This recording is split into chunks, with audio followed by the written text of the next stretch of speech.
Today on the podcast, we have Matt Agee from O21 Solutions, and welcome to the podcast, Matt.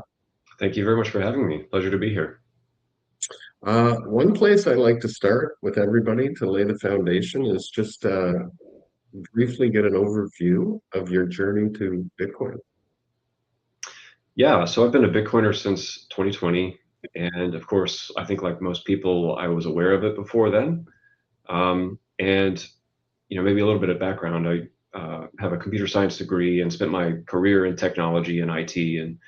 And so for that reason, I was very interested in kind of the technology aspect of it, but always thought I was kind of late to Bitcoin or just didn't really understand it. And at that time, I was pretty interested in like, okay, what can you build on it? What kinds of applications are out there? And anyway, like I eventually made my way to Bitcoin and Bitcoin only, but had a little bit of a diversion in kind of the late 2010s.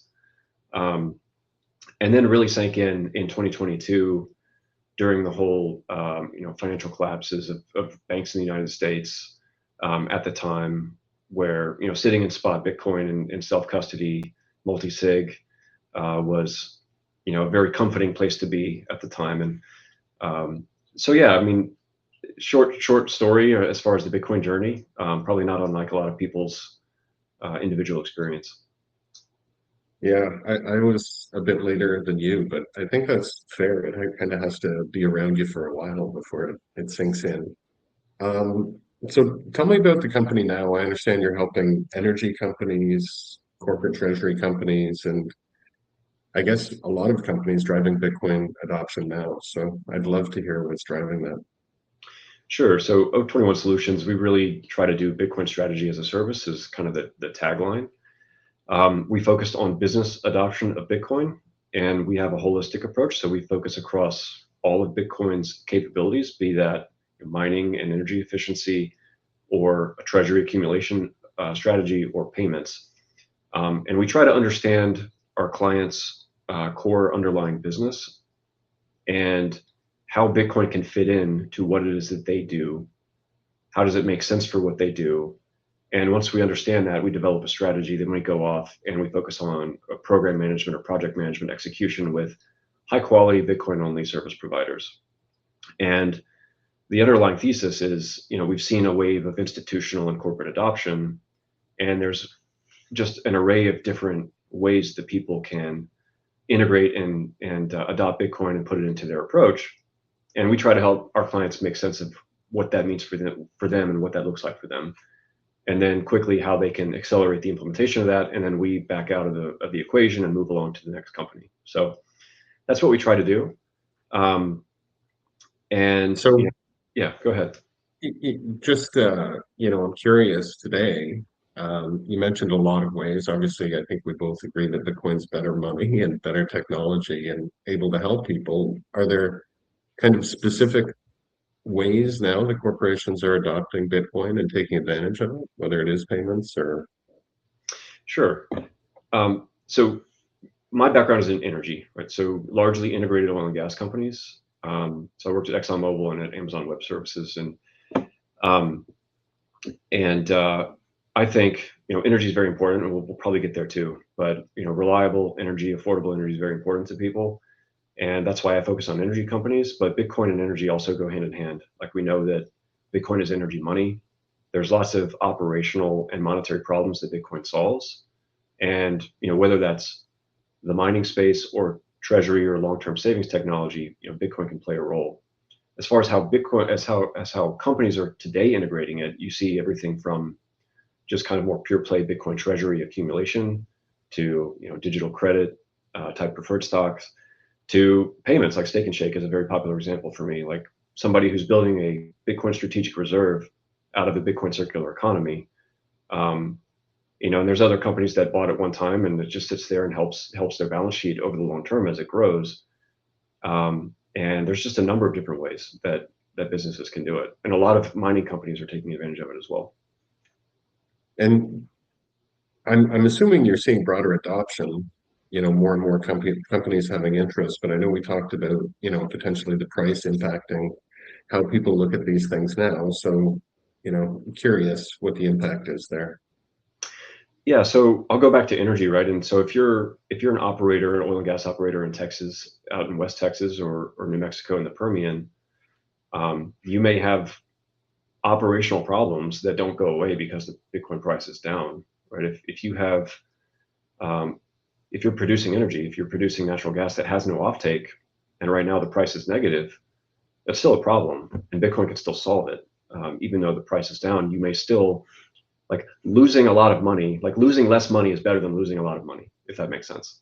Right. So it's an operational problem that can be solved by deploying, remote data centers, generation capacity, and ASICs to mine natural gas at a field site that's currently losing more money than it otherwise could be. Um, so in this market where Bitcoin has fallen from 126K down to 60K and is kind of bouncing around in the 60 to 70K region, that's where I'm trying to lean into, and that's where problems are still actively being trying to be solved with Bitcoin. And there are natural places like that in the world where it still continues to solve problems. We view Bitcoin as a solution, right? Bitcoin is a solution to monetary and operational problems. We don't call it a hedge, and we try to lean into those areas where it still makes sense and it still makes economic sense to deploy and accumulate Bitcoin. And we were also talking about how, like, human nature being what it is, like now is the time where companies should have already developed a Bitcoin strategy and should be actively deploying it now as the prices are lower, approaching the 200-week moving average, where historically that's a great time to start to enter a Bitcoin position for long-term savings.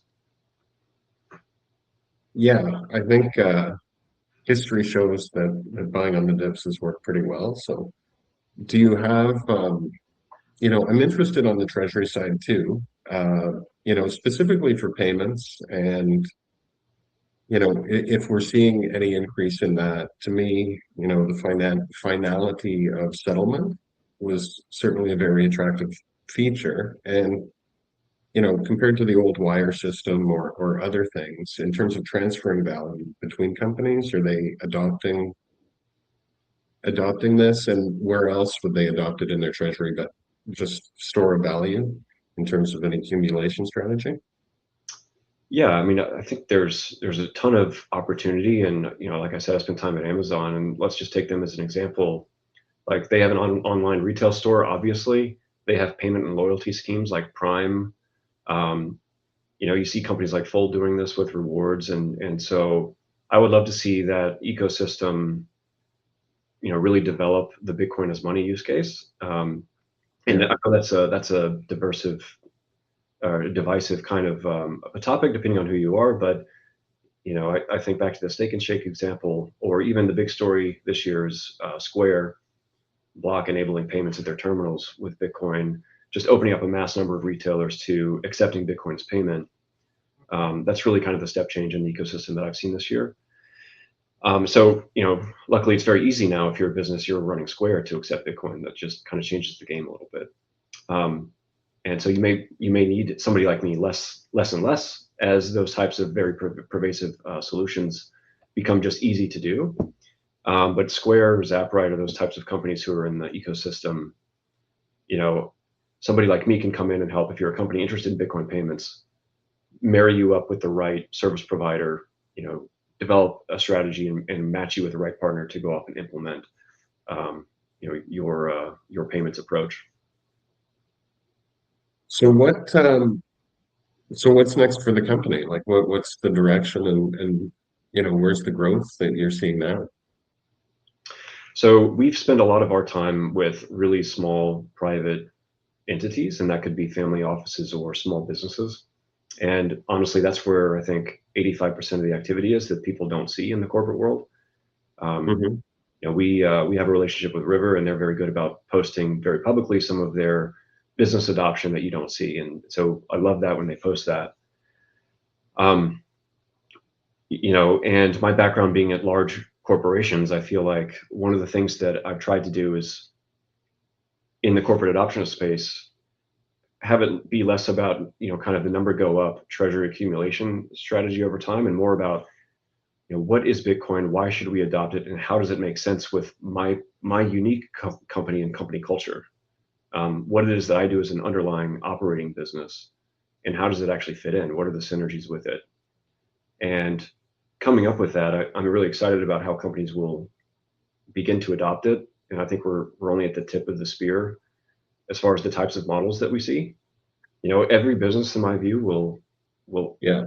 hold Bitcoin, will adopt it, will accept it as payment, will settle transactions. To your point earlier on it, and how that plays out, I'm excited about being a part of. Yeah, I mean, my background, so for about 15 years, I was in foreign exchange sales and trading.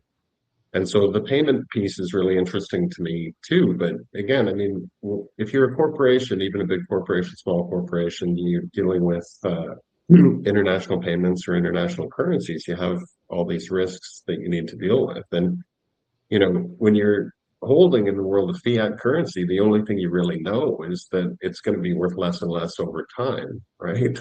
And so you have an off ramp here. And, once you get it, it seems pretty obvious that if you're holding things for the long term, if you're going to hold dollars for the next 50 years, you're going to have nickels at the end of it. So, using something to store value makes a lot of sense. And, you know, the tools being built today, I think are, like you mentioned with Square and payment technology and how it's becoming more integrated. I just see that accelerating at this point. So pretty excited. Yeah, I mean, there's just so much going on in the world that's an advertisement for Bitcoin's capabilities in terms of neutral, decentralized money, right? Mhm. That you can just transact with peer to peer, and a peer could be you and me, or a peer could be me and the government of whatever, um, and the ability to transact without intermediaries, without permission.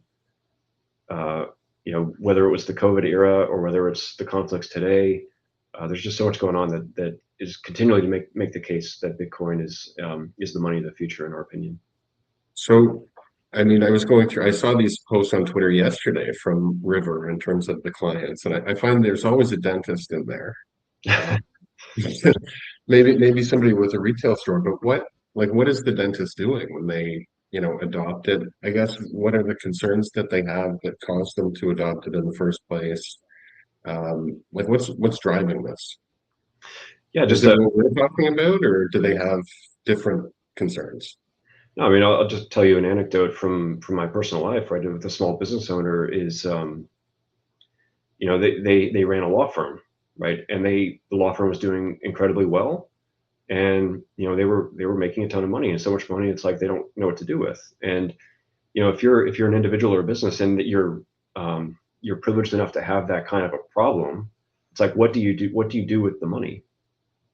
They had already have rental properties. They already have experience with real estate and rentals. They already have experience with other investments, and they just weren't comfortable continuing on with another type of strategy.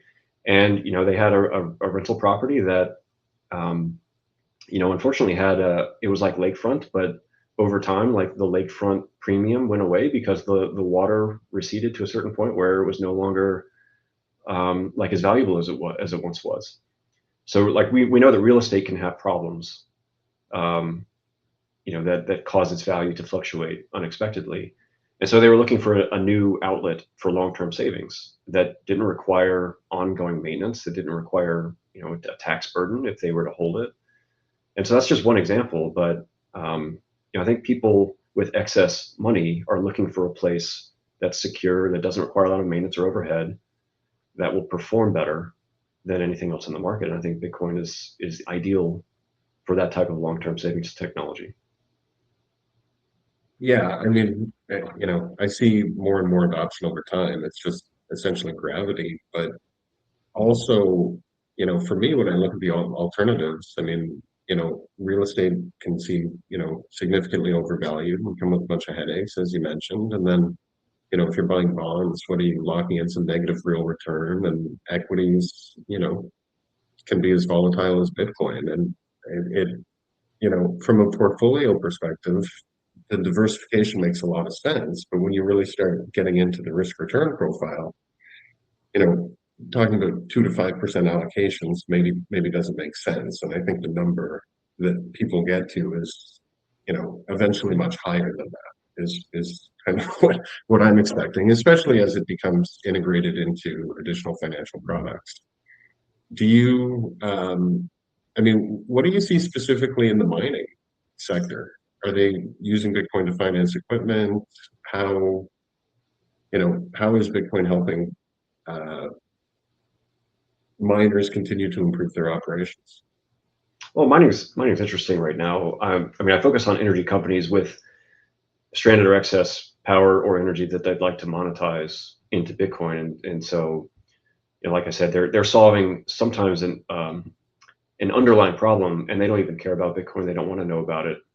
They don't want to hold it. They just want to liquidate it for dollars. And so part of what I try to do with them is, okay, let's educate you on Bitcoin's core value proposition as money long term. Its historical performance and why that may continue in the future and why you may want to hold it. And so I, But you're spelling it out for them, right? Like you're putting it, they're using it, right, right? How can they not see the value? Like, what's their alternative? yeah. So working on that, a lot of it has to do with corporate governance or just their ability to hold something that isn't in their core remit. So they may only have authority to hold certain types of commodities or instruments, or it's a perceived risk.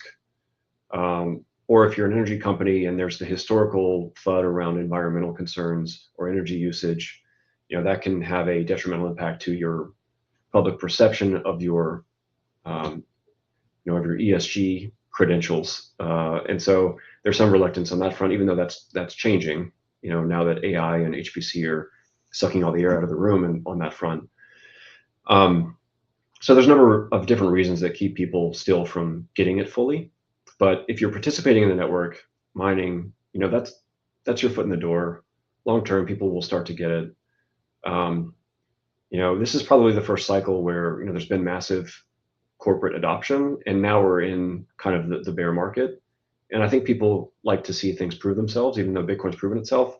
Corporate adoption hasn't really yet done that, like on a larger scale. And so some people may be waiting for the folks like BlackRock and Citi and Morgan Stanley to come in and prove things before they feel comfortable getting into the mix. I'll bite my tongue a bit here. One of the things that I find pretty consistently in these discussions can be a bit of an obstacle to adoption are some of the regulatory issues. And I'm curious if there's regulatory issues that you find your clients need to deal with, kind of across all these sectors, uh, before they can adopt a strategy. I think not so much regulatory anymore. I don't think it's really a regulatory issue. I think it's really more about board level governance on,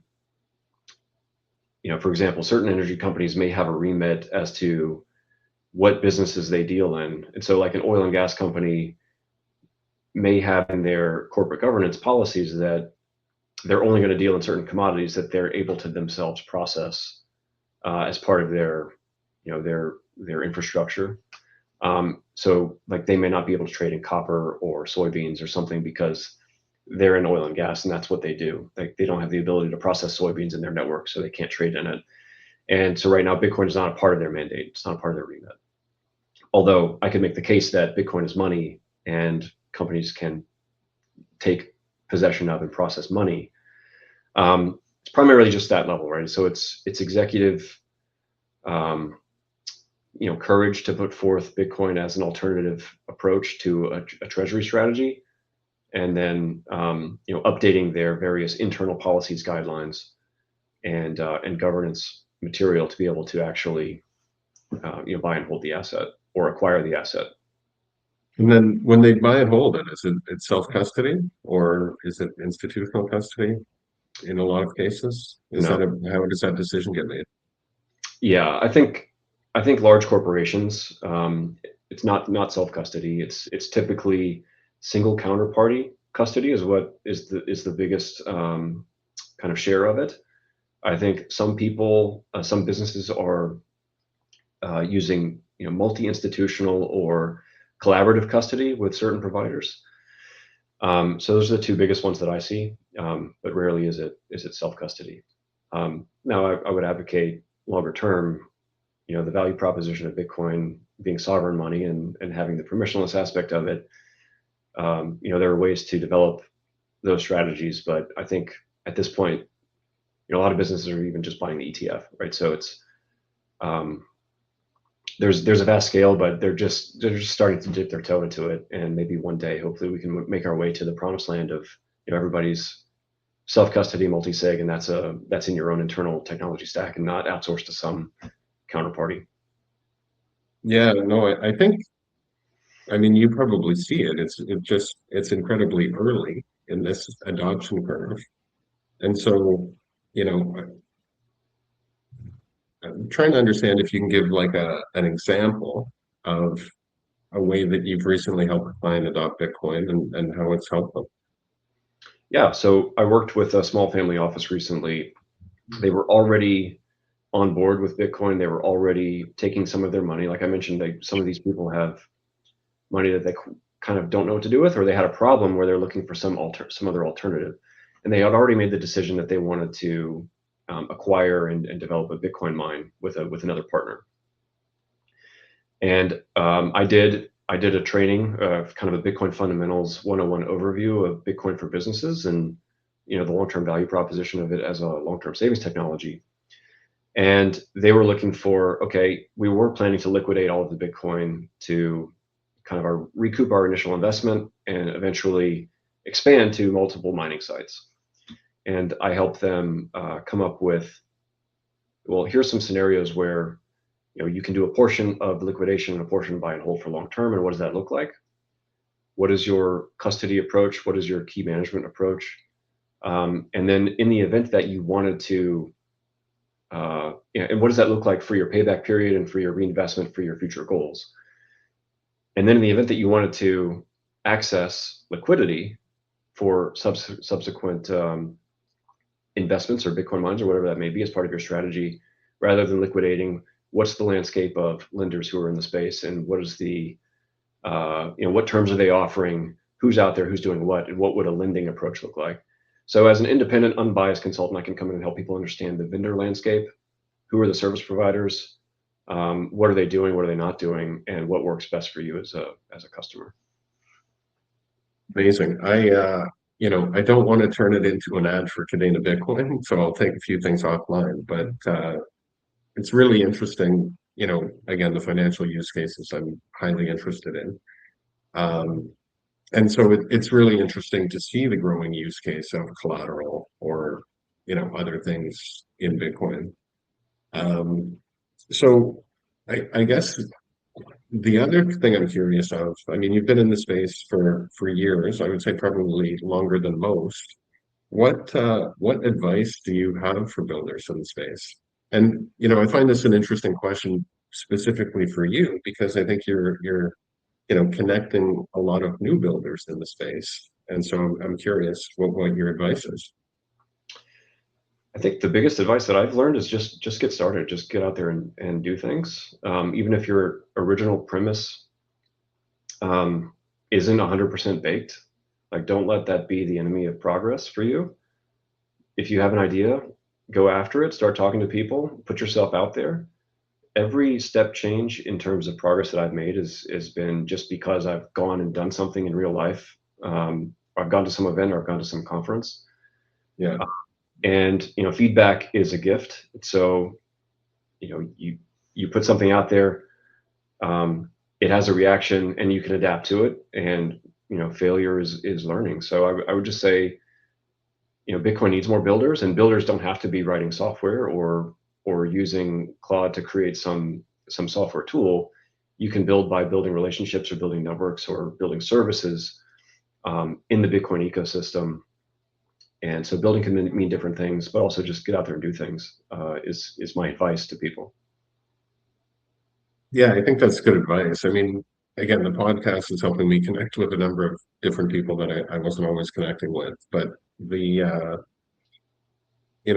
what I always like for me, Bitcoin gave me a lot of hope, leaving, the fiat world and seeing a lot of things that, made me uncomfortable. And it's, you know, great that there's an opportunity to build in the space. And what I found was when I did start to connect with the community, it was just, everybody has so much value to offer and is so uh, aligned with the idea of advancing this technology.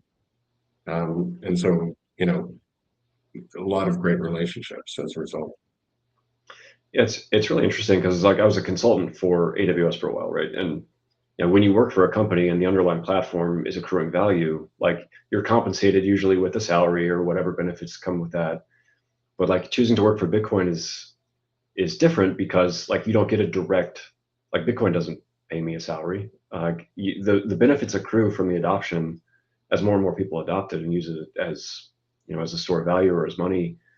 So it's been interesting to kind of work independently for a neutral, global platform that's decentralized and has no kind of compensation authority. But like you, I find that people who get it are willing to help.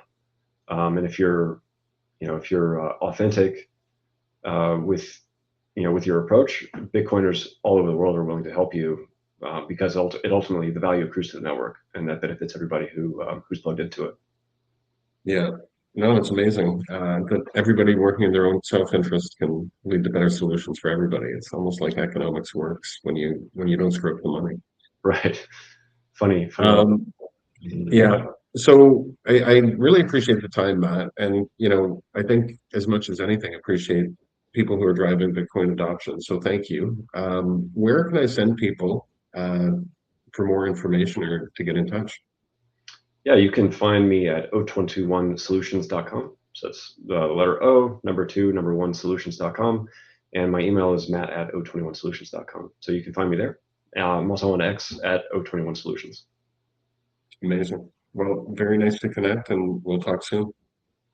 Thank you for having me on. Appreciate it.